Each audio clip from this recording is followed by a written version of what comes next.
Tout contribuable qui veut contester une imposition auquel il a été assujetti doit faire une réclamation préalable auprès de l'administration fiscale avant d'envisager de saisir les juridictions administratives. Toutefois, pour effectuer cette réclamation, il doit respecter un certain délai. Alors, 3 grands délais existent et sont prévus par le livre de procédure fiscale. Le premier délai général, qui est l'article R196.1 du livre de procédure fiscale, prévoit un délai de 2 ans à compter de l'imposition correspondante. Alors, ça porte essentiellement sur l'impôt sur le revenu, l'impôt sur les sociétés, la TVA, les droits d'enregistrement, etc. Un deuxième délai prévu par l'article R196.2 du livre de procédure fiscale concerne les impôts locaux. Alors, les impôts locaux, sont quoi? C'est la taxe foncière sur les propriétés bâties, la CFE.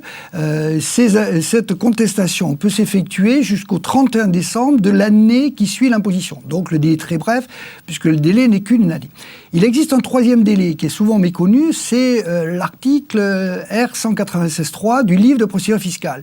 Ce délai n'est utilisé que dans l'hypothèse où le contribuable a fait l'objet d'une procédure de reprise ou de redressement, c'est-à-dire qu'il a fait généralement l'objet soit d'un contrôle fiscal, soit d'un courrier de l'administration fiscale rehaussant son imposition.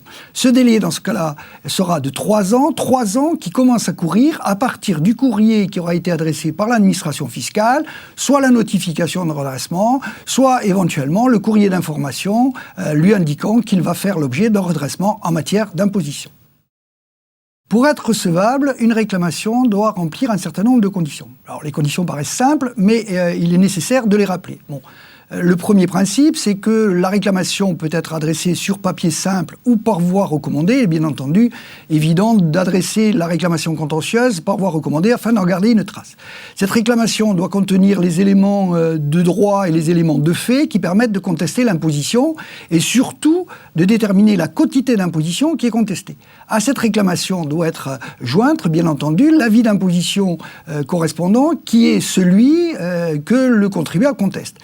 Dans la réclamation contentieuse que doit adresser le contribuable, il faut qu'il prévoie, si telle est son intention, les modalités du sursis de paiement, puisqu'effectivement, l'article L277 du livre de procédure fiscale prévoit que le sursis de paiement doit être indiqué ou figuré dans la réclamation contentieuse. Donc il convient effectivement aussi de faire attention à la signature. N'importe qui ne peut pas signer une réclamation contentieuse. Il faut que la personne qui signe la réclamation contentieuse soit habilitée à représenter la société. Donc attention, à l'intérieur des entreprises, ne pas confier cette responsabilité à quelqu'un qui n'a pas la possibilité d'engager la société. Et bien entendu, la réclamation contentieuse doit être adressée dans le délai prévu par la loi et doit être adressée au service des impôts compétents.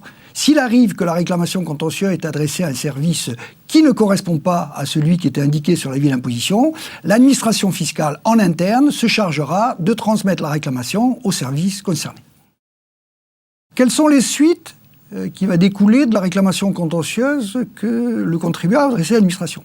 Alors, la première solution, la plus satisfaisante, c'est que l'administration va faire droit à la revendication du contribuable et va accorder le dégrèvement.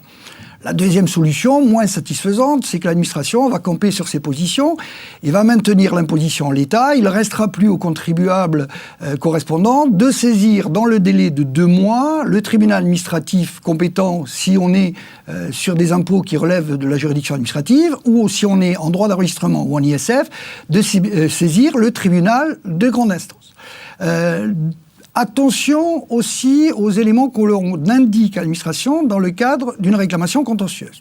La loi de finances pour 2012 a modifié l'article L110 du livre de procédure fiscale pour le transformer en un nouvel article L188C du livre de procédure fiscale qui prévoit à l'administration fiscale, dès lors qu'elle découvre à l'intérieur d'une réclamation qu'a engagé le contribuable, une possibilité de redressement, même sur des années prescrites, la possibilité de contrôler le contribuable, de redresser jusqu'à une période suivant les 10 années qui suivent l'imposition qui peut être redressée.